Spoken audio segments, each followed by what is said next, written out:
Hello and welcome to This Thing's Got Problems. I'm Eric. Happy holidays, Merry Christmas, Happy Hanukkah, Kwanzaa, Happy and or Merry, whatever is the thing that you do. Happy that. Today we are working on a rear aluminum wheel for Harley Davidson. Fat Boy, I believe it was, newer Fat Boy, the weird frame ones. This thing's got the machined outer edge with the lines, and it's textured, painted type of, things going around. It's all corroded. It's covered in brake dust. It's absolutely disgusting. It's got gouges. It has scratches. It has everything bad you don't want on your wheel. And I'm going to show you the non-machining power version of doing this all by hand, to keep things cheap.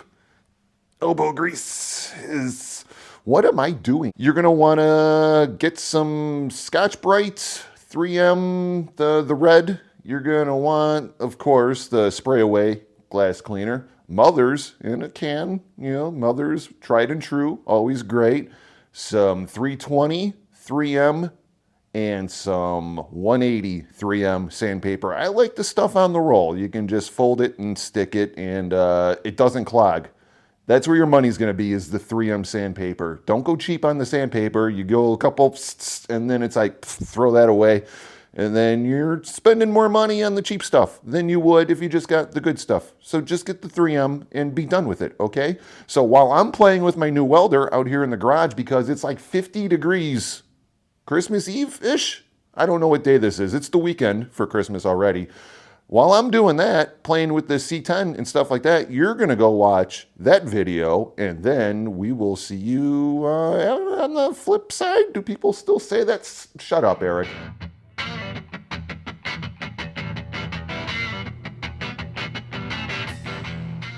All right, guys, so here we go. As you can see, this thing has been neglected. It's been ridden and put away, wet or dried after what I don't know what the saying is, but this is what happened. Ungood. Gouged, scratched, pitted, everything you don't want in an aluminum wheel. So we're going to grab some 180, my favorite, right on the sticky roll, and some 320. We're going to go in steps. Start with the 180, and we'll finish it off with the Mother's aluminum polish, of course. After, some steel wooling and some Scotch-Briting and the usual. This stuff, it looks bad, and it's going to look worse. The more you sand, the more you're thinking, what am I doing right now? I'm really screwing this wheel up, but it's already screwed up, guy. All right, so just do it. Not going to hurt it anymore, that's for sure. All right, so this is after the first pass. Make sure to sand in the direction of the rim. Don't leave any lines behind. You're trying to get rid of lines. Remember, that's the point of this. So it's all kind of roughed in. All done by hand, not using a machine. You can use a machine if you have a sander or something like that, or a grinder, whatever you want to use. Going back over it, again with the 320, smooth that out in this direction. See, I'm going with the wheel. The goal is to look factory when we're done with this. You can polish it up like chrome, but then you're committed. Like I talked about with the front wheel. You can go back and watch that video. So once it's shiny, you gotta make the whole damn thing shiny. Now we're going over it with the Scotch-Brite, and that just knocks down the 320 lines a little bit more. Just doing steps, like it's all sandpaper, or if it's, rubbing compounds and buffing pads. You go in steps. Tried a little bit on the inside, you could see there, but we're not quite ready to hit that up yet.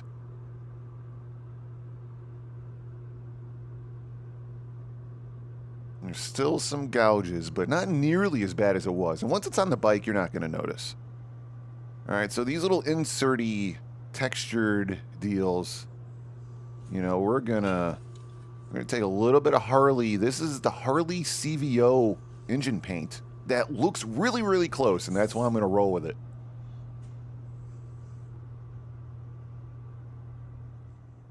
Are we going to tape anything off? Absolutely not. It takes way too long.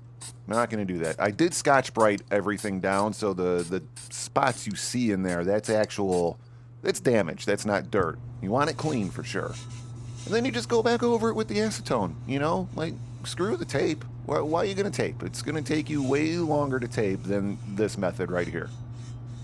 You know, get it before it sets up.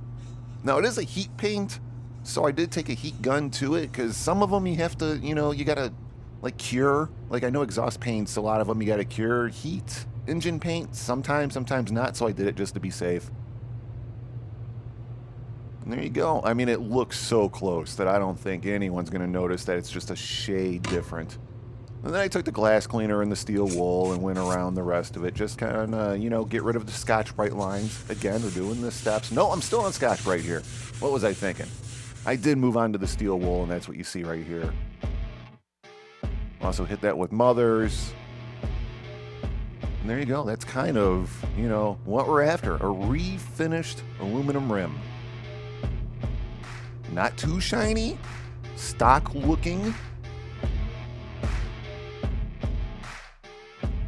Not too bad. And this was all by hand. Maybe took an hour. I cleaned up the rotor off, you know. You're going to want to take those off if you got to dig your hands in there, because that thing's only going to piss you off the, you know, the 12th time you smash your wrist on it. Let's get some new bolts. So there's your before. That's what we started off with. You know, ungood, not great. And this is what's going back on the bike. So there you go. Hope you learned something. Hope I was able to help you save some money and fix up the rear wheel. It's always non-painted, non-protected from Harley. Thank you for that, by the way. All the money in these motorcycles, and you can't put some clear coat on some things, but you know what? Even when you do, it shatters and then it gets corroded underneath, and then it's even worse. So maybe it's best you just leave it so we can refinish it every other week as necessary. Again, hopefully you learned something. Thanks for stopping by and checking out the channel and subscribing. Over 300 people. You know, to a lot of YouTubers, they're like, well, that's trash. Not to me. I think that's pretty awesome. I appreciate each and every one of you. Happy whatever it is you got going on this weekend. Again, thanks for subscribing and liking and sharing and commenting if you wish. Go ahead, right down there. And the bell does something. Is it over here? I don't know where the bell is. I've actually never hit the bell myself, even though I follow an absolute lots of things on YouTube. Maybe I'll hit the bell and see what it does. Anywho's, I will talk to you next time. Bye.